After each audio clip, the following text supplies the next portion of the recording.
Hola, ¿qué tal?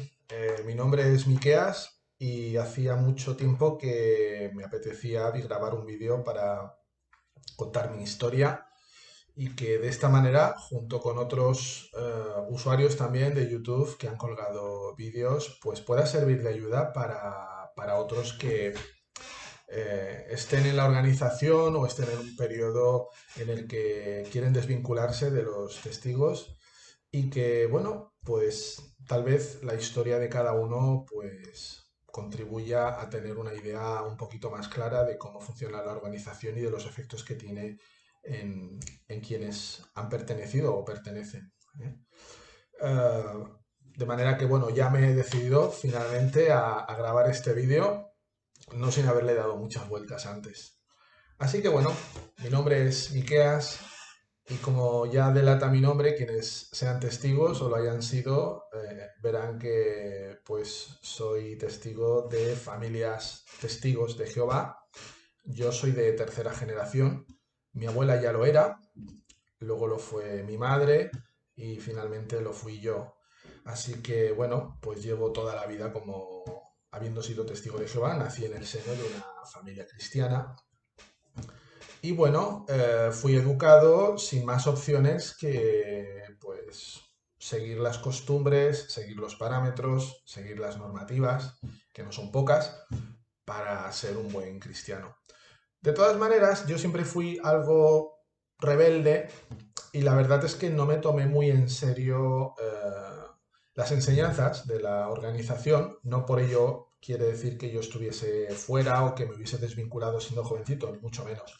De hecho, yo me bauticé con 15 años y aunque ahora reconozco que no tenía ni idea de lo que estaba haciendo, lo cierto es que me bauticé relativamente joven.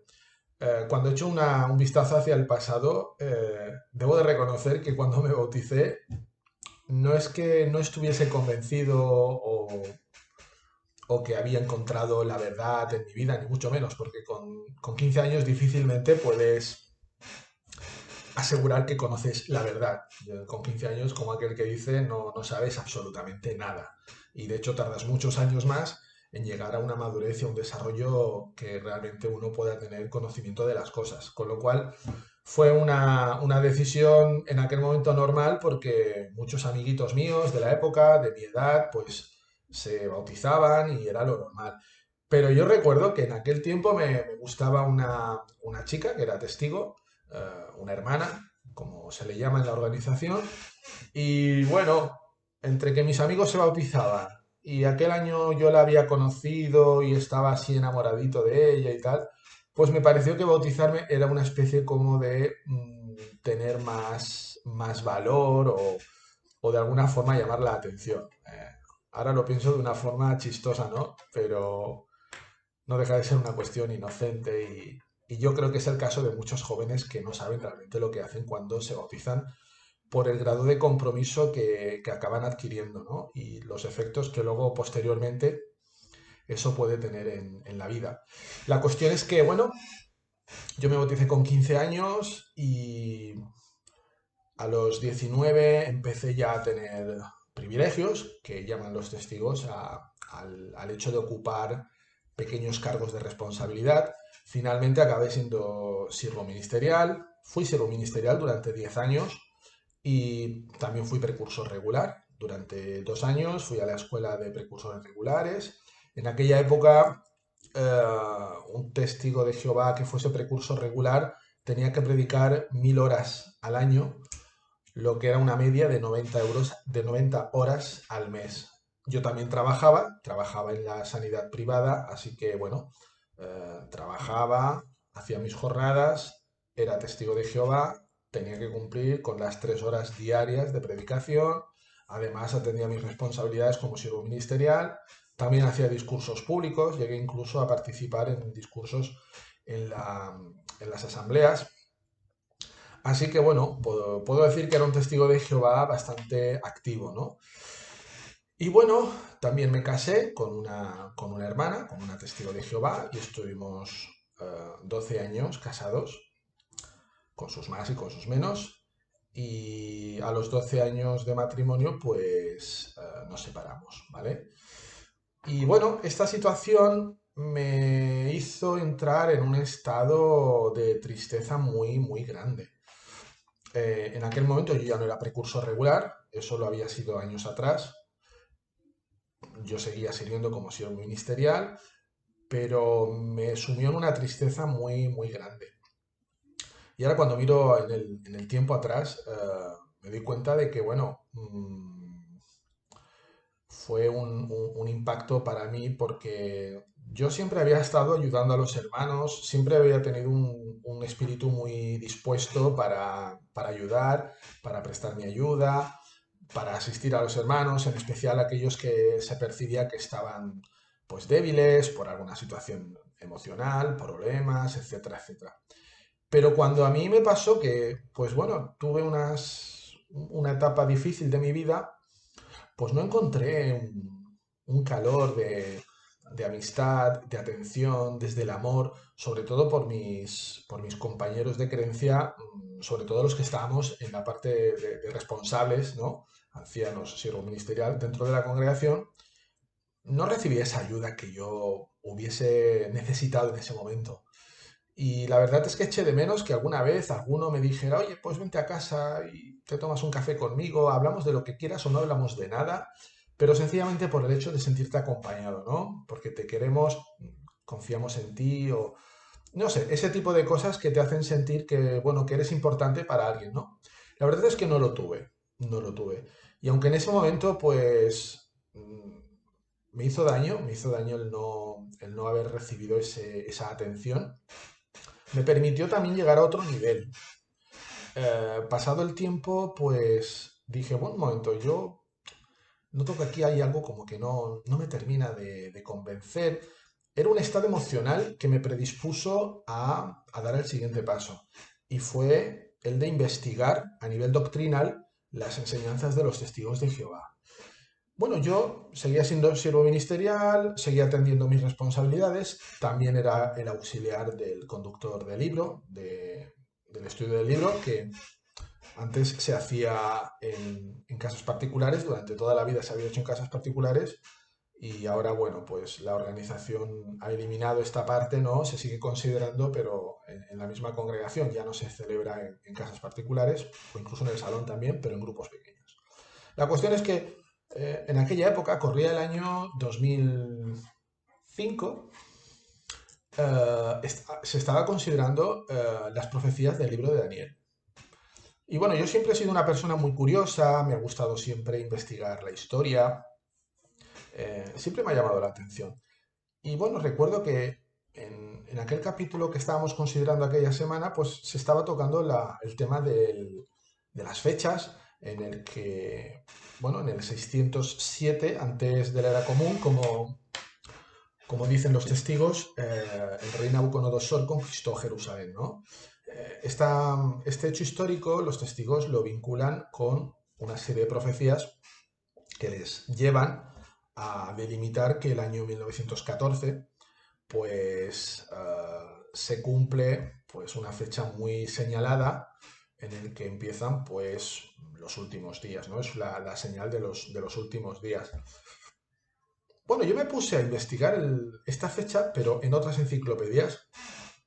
Todo testigo de Jehová sabe perfectamente que no debe de consultar aquella información que sea o se sospeche que pueda ser de apóstatas, ¿no? Porque todo lo que huela a apóstata o podamos o se pudiera intuir que es de apostasía es como para un testigo es como ver el demonio, ¿no? Sal corriendo porque no, esto no se puede hacer.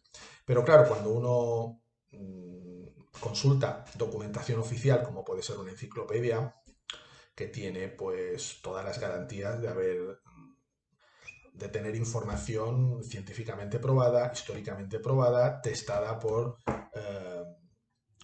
doctores, testada por gente experta, bueno, pues uno no espera que la información vaya a estar sesgada o vaya a estar eh, mal investigada o mal reflejada, ¿no? Así que bueno, pues qué menos que una enciclopedia, ¿no? La propia sociedad Watchtower, ¿no? Que es la entidad que lleva a los testigos de Jehová, pues hace ese tipo de investigaciones y de hecho hace muchas citas, ¿no? De enciclopedias, la enciclopedia americana otro tipo de enciclopedias, ¿no? Dependiendo del tema que trate. Así que bueno, pues yo también estuve investigando, buscando libros de historia. ¿Y cuál fue mi sorpresa? Que, bueno, el 607 no aparece en ninguna parte. Yo dije, esto no puede ser, esto es un error, no sé, ¿no? Aquí algo ocurre que no... Yo el año 607 es una cosa que siempre la había oído desde pequeño, o sea, me parecía tan evidente que el 607 había ocurrido este hecho histórico y que las profecías de Daniel, según la interpretación que dan los testigos, llevan a 1914, que fue cuando estalló la Primera Guerra Mundial, y cuando empiezan las señales de los últimos días, etcétera, etcétera. Claro, me di cuenta de que los libros de historia, todos los libros de historia que yo consulto, que entre ellos son independientes de diferentes fuentes, todas coinciden en que era el año 587 antes de Cristo, cuando ocurrió lo de la conquista del rey Nabucodonosor a Jerusalén. Claro, son 20 años de diferencia, con lo cual, si hay ese desfase de años, pues no se podía llegar a 1914. Había un desfase de 20 años, con lo cual eh, aquí hay un problema serio. A mí eso bueno, me llevó a una situación de duda muy grande, ¿no? Y para mí era un conflicto el estar con esa disonancia, ¿no? Eh, con esa información tan dispersa y tan contradictoria. Bueno, aquello lo dejé aparcado, pero ya me dejó bastante tocado, ¿no? La cuestión es que yo pensé, bueno, a lo mejor esto tiene alguna explicación, pero ¿y si busco otros principios que los testigos defienden, pero que, bueno, cuánto de lo que yo sé realmente tiene un sustento histórico, científico, que realmente sea así? La cuestión es que me puse a investigar muchos dogmas que tienen los testigos, muchas doctrinas, y cuando me di cuenta empecé a descubrir muchísimas cosas que no eran como las habían interpretado. Y yo siempre las había dado por hechos veraces, ¿no? Porque todo testigo de Jehová te habla de la verdad. Yo mismo hablaba de la verdad. El concepto de verdad adquiere un matiz como de campo magnético en el que todos están inmersos, todos están cubiertos por ese campo de verdad. Y de hecho, entre los testigos existe esa jerga de salí de la verdad o entré en la verdad. Muchos hacen referencia a su entrada en la organización como entrar en la verdad, ¿no? Yo me bauticé en el año tal, yo entré en la verdad en el año tal, es lo mismo, es prácticamente decir lo mismo, ¿no? Dentro de la jerga de los testigos, pues, y otras tantas, pues, eso es lo que quiere decir. La cuestión es que eso me dejó muy tocado y, bueno, se juntó con la situación familiar en la que mi ex esposa y yo, pues, nos separamos. Aquello me sumió en una tristeza, como comenté antes, y me puse a investigar y cuando investigué y me encontré estas cosas, pues además de eso, pues llegó a mis manos el libro Crisis de Conciencia, que para los que veis este vídeo, que seguramente son muchos ex testigos o que han sufrido una experiencia similar, pues sabrán de qué estoy hablando. El libro Crisis de Conciencia lo escribió Raymond France. Raymond France en los años 70 fue un miembro del cuerpo gobernante, el cual participó activamente en algunas de las publicaciones más importantes que los testigos han editado, como por ejemplo el libro Ayuda. El libro Ayuda mm,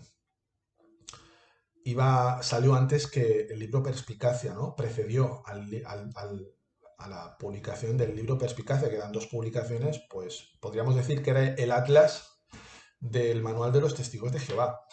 Y él participó activamente en ese tipo de publicaciones. Y él cuenta en su libro, en el libro Crisis de Conciencia, precisamente que cuando llegó al término de fechas, le resultó muy complicado documentar la cuestión del año 607, ¿no? Y a mí eso, cuando leí eso, dije, un momento, alguien que ha editado un libro tiene que hacer auténticas virguerías para poder explicar una fecha que es bastante conflictivo de explicar, sobre todo teniendo en cuenta la cantidad de hallazgos arqueológicos que hablaban en contra precisamente de la fecha que señalan los testigos, del año 607. Bueno, aquello me fortaleció aún más o me convenció aún más de lo que yo ya estaba sospechando. La cuestión es que, bueno, estaba la parte doctrinal, que yo ya estaba convencido, pero luego había una parte que me vinculaba mucho a la organización, que era precisamente mi relación con la familia. Todos los miembros de mi familia son testigos de Jehová. Y eso es un problema, porque quien ha estado en los testigos y ha sido expulsado sabe perfectamente que cuando se sale de la organización no hay una salida honorable. Nadie va a respetar que tú pienses diferente. La organización de los testigos de Jehová funciona de una manera muy radical, muy dicotómica. Ellos funcionan de una manera en la que o estás con nosotros o estás contra nosotros. No hay un punto intermedio. Claro, yo no es que estuviese en contra de los testigos de Jehová, sencillamente había encontrado documentación que desacreditaba, invalidaba las afirmaciones que los testigos hacían. Y la parte lógica de mí me decía, la verdad sometida a prueba prevalece. Pero me daba cuenta de que esta verdad que yo había estado predicando también, como parte de los testigos, como parte de su enseñanza, sencillamente no era verdad. ¿Y qué haces con algo que no es verdad? ¿La sigo publicando? ¿La sigo creyendo? ¿Tengo que pasar por un estado de simulación, como que yo me quiero convencer de que esto realmente es así? Bueno, yo tengo un tipo de personalidad que no puedo esconder lo que yo creo, sobre todo cuando tengo evidencias, ¿no? Si hay cosas que evidencian que esto no es así, pues es una decisión personal continuar con eso o no. Y yo sabía que la mía estaba ya tomada. Pero mis vínculos familiares, como era el tema de que mi familia continuara siendo testigo de Jehová, eran muy fuertes y además todos mis amigos testigos de Jehová, que era el vínculo fuerte mío, porque todo testigo de Jehová se relaciona solo con testigos de Jehová, la relación que tiene con el resto del mundo, como los testigos llaman, ¿no? Gente que no es testigo se llaman gente del mundo, como podían ser compañeros de trabajo, amigos del vecindario, etcétera, etcétera, pues son relaciones puramente secundarias, no son importantes en tu vida, al menos en la vida de un testigo de Jehová. Y yo había vivido de esa manera, con lo cual salir de la organización era dilapidar mis relaciones con las personas más importantes de mi vida, que eran mi familia y mis amigos. En un solo clic me quedaba solo. Pasé todo un verano dándole vueltas a la cabeza cómo lo iba a hacer, cómo podía seguir viviendo con algo en lo que yo ya no creía, y por otra parte me enfrentaba al, a la triste situación de... Yo ya tenía 36 años en aquel momento y me había dado cuenta que durante 36 años había estado predicando y creyéndome una mentira con sus múltiples mentiras. Una vida llena de restricciones, una vida llena de prejuicios, una vida llena de pautas y normas que aunque no las entendieras tenías que seguirlas. Luego tenía pues la disyuntiva de que yo lo había mamado desde pequeño. Nunca tuve la oportunidad de elegir. Yo me pasé una niñez sin tener cumpleaños, sin tener una celebración navideña, sin celebrar ni Papá Noel, ni Reyes, ni cumpleaños, ni nada. Yo estaba en el colegio, recuerdo, tengo muchas imágenes de estar en el colegio con mis amiguitos, de compañeros de clase, y era típico que cuando uno cumpliera años, pues trajera una bolsa de caramelos, tal. Y yo recuerdo de guardarme el caramelo, pero no comérmelo. No comérmelo. Me lo comí al día siguiente por aquello de, no me lo he comido por causa del cumpleaños, me lo he comido otro día, ¿no? Y ese tipo de tonterías que aunque en aquel momento no le di importancia, luego me he dado cuenta de que en la vida de un niño, en la vida de los niños testigos de Jehová, está marcada porque es una forma cruel de separarlos de una sociedad, de un colectivo, sobre todo a una edad tan joven, tan infantil, en la que se establecen pactos, se establecen relaciones entre los amiguitos y que es importante para el desarrollo psicológico y social de los niños, para su propio crecimiento y su propia madurez. pues los niños testigos de Jehová son privados de eso. O sea, es terrible. Es terrible porque esta historia se repite mucho y se sigue repitiendo ahora mismo, está ocurriendo, ¿no? Eh, bueno, pues esta parte pues la sufrí yo también. Pues una niñez, pues viendo a los demás como seres que van a ser destruidos. Y toda esta visión te la inculcan. Y claro, evidentemente, yo nací en ello, con lo cual no vi nunca la diferencia entre pensar de un modo diferente. Yo no podía pensar de modo diferente. Se me había inculcado que había que pensar así, ¿no? Entiendo yo que mis padres lo hicieron con todo el amor y todo el cariño que ellos entendían en aquel momento y no por ello los culpo, ni mucho menos. De hecho, son víctimas, ¿no? Fueron víctimas en su momento y lo siguen siendo ahora. La cuestión es que, bueno, llegué a un impasse de mi vida, muy serio, muy conflictivo. Yo les tuve que decir a mis padres, comunicarle, mira, no creo en esto. Recuerdo que mi padre se enojó mucho y, bueno, tuvimos un conflicto muy fuerte.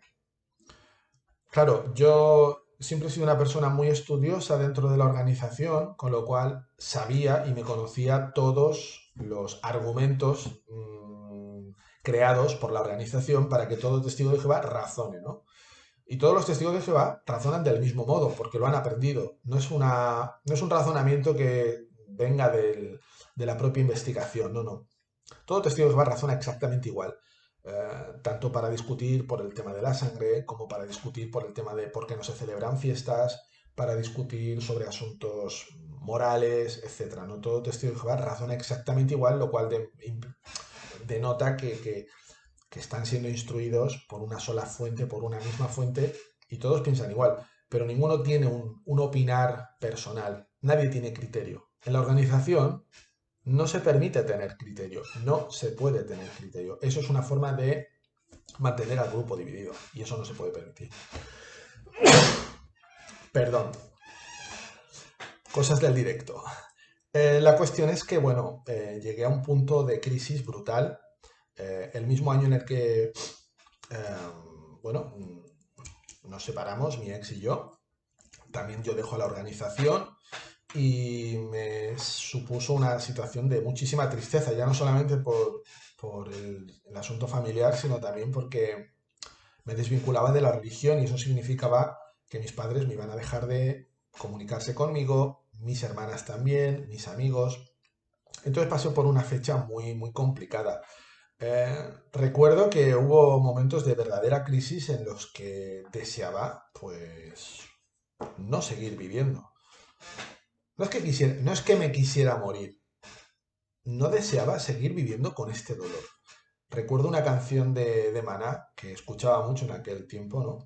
Que la letra, bueno, la canción era Manda una señal, ¿no? Y hay una parte de la canción que dice, estoy viviendo sin vivir, estoy muriendo sin poder morir, ¿no?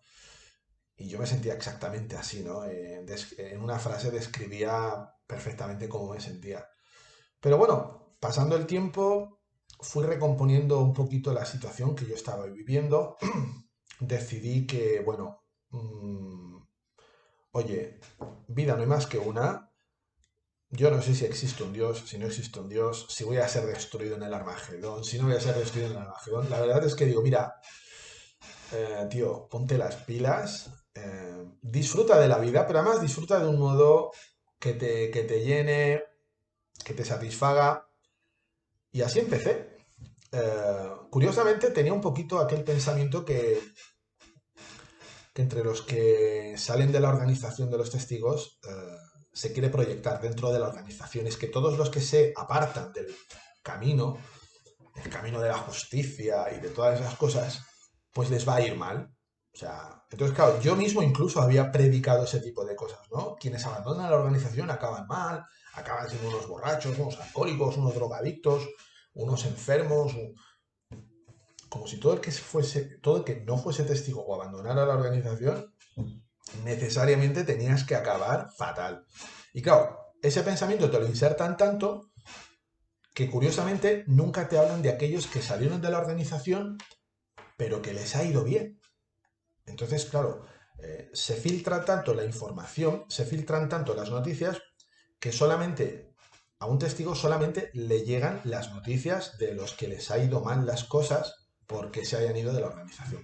Evidentemente esto no es así, porque cada uno elige su destino o su vida o lo que quiere o no quiere hacer. Y bueno, yo tenía ese miedo, ¿no? Porque dije, jolín, ahora parece como que el Señor o Dios me tiene que castigar, ¿no? Por haber hecho esto. Entonces ese año recuerdo que me matriculé en la universidad, me puse a estudiar, hacía mucho tiempo que quería estudiar. Mientras eres testigo, sobre todo los de mi generación, el tema de los estudios es una cosa completamente prohibida. Es cierto que los testigos no prohíben de un modo explícito el tener estudios superiores, pero nunca, jamás se habla de un modo positivo sobre los que deciden estudiar en la universidad. De hecho, el consejo es que siempre que había, o sea, el consejo que yo siempre había oído era estudiar, pero bueno, lo justo, ¿no? Formación profesional, un oficio bueno, y no tener pensamientos materialistas, con tener lo justo y lo necesario para comer es suficiente, ¿no? Es otra de las armas de la organización para tener a sus fieles pues en un estado permanente de necesidad, de estar dependiendo, ¿no? Ahora lo entiendo, ¿no? Ahora lo veo así, digo, qué pena, ¿no? Qué tristeza. La cuestión es que yo me matriculé en la carrera de psicología, mmm, llevado en parte, pues, porque me fascinó el haber estado engañado durante tanto tiempo, toda mi vida, y no haberme dado cuenta, ¿no?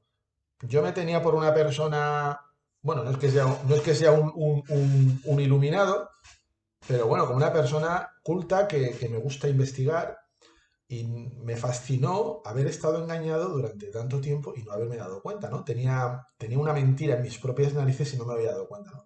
Así que me puse a estudiar psicología, entre otras cosas, porque me apetecía saber cómo funcionábamos, cómo funcionaba la mente humana, cómo es la condición humana, por qué hacemos lo que hacemos, por qué decidimos lo que decidimos, por qué somos como somos, ¿no? Ese tipo de preguntas que, bueno, me apetecía estudiar algo, la psicología se cruzó en mi vida, o yo me crucé con la psicología, no lo puedo decir.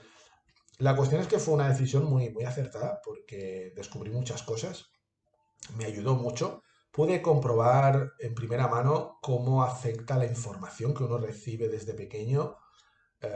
Pude comprender cómo funciona el lenguaje. El lenguaje que se utiliza en la organización no es casualidad. Nada de lo que ocurre en la organización y por extensión en todas las organizaciones y básicamente en el propio sistema en el que vivimos, todo está pensado, absolutamente todo, ¿no? Y te das cuenta de que al final eres, sin darte cuenta, una marioneta de esta sociedad. Pero bueno, hablando de lo que estamos refiriéndonos, que es de la organización, podemos verlo de una forma aún más exagerada, ¿no? Porque estamos hablando de una subcultura, como es la de los testigos, dentro de la cultura.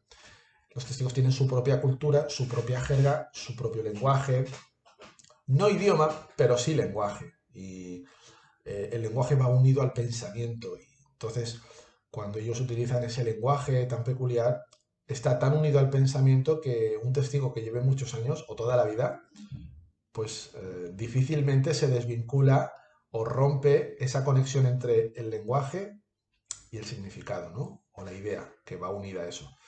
La cuestión es que, bueno,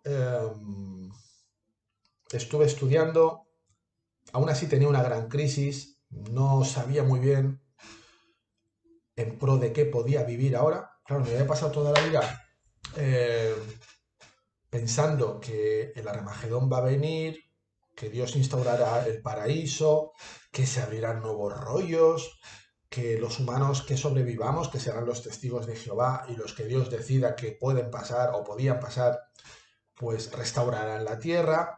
En fin, una película de fantasía muy guay y que ahora entiendo que, bueno, es muy fácil, es más fácil vivir pensando que tu vida va a continuar en otro mundo mucho mejor, se hace mucho más llevadero que pensar que la vida que conoces es la que ahora mismo está aquí y ahora, que no sabes lo que te va a pasar dentro de un minuto, y mucho menos mañana, y mucho menos dentro de un mes o de un año. Así que, oye, ¿para qué perder el tiempo? O sea, haz lo que tengas que hacer y hazlo ya. Y eso fue lo que yo hice. Así que bueno, me puse a viajar, me encanta mucho viajar. Me puse la mochila a la espalda, viajé por Asia, viajé por Sudamérica, tuve experiencias increíbles, eh, continué con mis estudios y bueno, fue un gran acierto, ¿no? Pasados los años, pues ahora estoy ejerciendo como psicólogo, me especialicé en psicología clínica, luego también hice cursos de formación que me ayudaron mucho a conocerme, a aumentar mi autoconocimiento, como es el mindfulness, hice Gestalt también, me ayudó mucho a crecer a nivel personal, a entender cómo funcionaba, por qué pensaba lo que pensaba y básicamente a aceptarme, que es muy importante, ¿no? Que uno se acepte y sepa dónde están sus limitaciones, conocer la vulnerabilidad de cada uno, es muy importante. Y básicamente decidí hace algún tiempo que quería poner mi experiencia al servicio de aquellos que necesitasen ayuda, para los que estuviesen viviendo una situación parecida. Eh, los que estén viendo este vídeo seguramente ya han visto muchos otros de ex adeptos a los testigos de Jehová con unas experiencias muy similares. La verdad es que son historias que se repiten bastante y es importante que las personas que se desvinculan de la religión, no solamente de los testigos, sino de cualquier otra, pues tengan el apoyo y la fuerza necesaria, no solamente para dejar la organización, porque yo digo que cada uno tiene derecho a elegir la vida que quiera. Mi familia continúa siendo testigo y yo incluso se lo digo a mi propia madre, ¿no? Tú tienes que hacer lo que tú creas que tienes que hacer. Eh, Hay cosas que no podemos entrar en un juicio para determinar lo que está bien y lo que está mal. Es muy importante vivir sin juicios, es importante vivir con respeto. Y si lo que uno hace o practica pues no afecta a otros, no afecta a su vida o pone su vida en peligro a otros, pues es perfectamente respetable. Entonces, decidí poner a disposición de quienes lo necesiten, tanto mis conocimientos como mi experiencia en la religión, para aquellos que necesitan ayuda, asistencia, incluso terapia, para poder empoderarse, para poder encontrar su lugar en la vida, su propósito en la vida, que es muy importante, y la finalidad después de todo es ser felices, ¿no? Ser felices, tener una vida plena y satisfactoria. La felicidad absoluta no existe y el concepto de felicidad que nos vende la sociedad tampoco es realista. En realidad, pues necesitamos muy poco, ¿no? Para ser felices. Y no podemos ser felices si no nos encontramos a nosotros mismos, si estamos permanentemente huyendo. La religión es una forma de escape hacia una realidad que no nos gusta contemplar y es que nuestra vida es finita. Llegará un momento en que sencillamente dejaremos de existir. Luego cada uno tiene su propia teoría. A algunos les va bien creer que, bueno, pues que su alma pues se transmitirá a otro ser y es perfectamente aceptable, ¿no? Al final lo importante es que cada uno sea feliz con lo que hace y con lo que cree. De manera que, bueno, voy a dejar el vídeo aquí. Estoy contento de haber podido compartir con todos los que hayáis escuchado mi historia y en próximas semanas voy a colgar más vídeos, sobre todo vinculados a la cuestión de la psicología relacionada con la religión, en especial con la de los testigos de Jehová, de manera que os invito a que sigáis viendo estos vídeos. Como he dicho, seguiré colgando algunos más relacionados con temas variados, pero sobre todo vinculados a la organización. De manera que, bueno, hasta la próxima y gracias.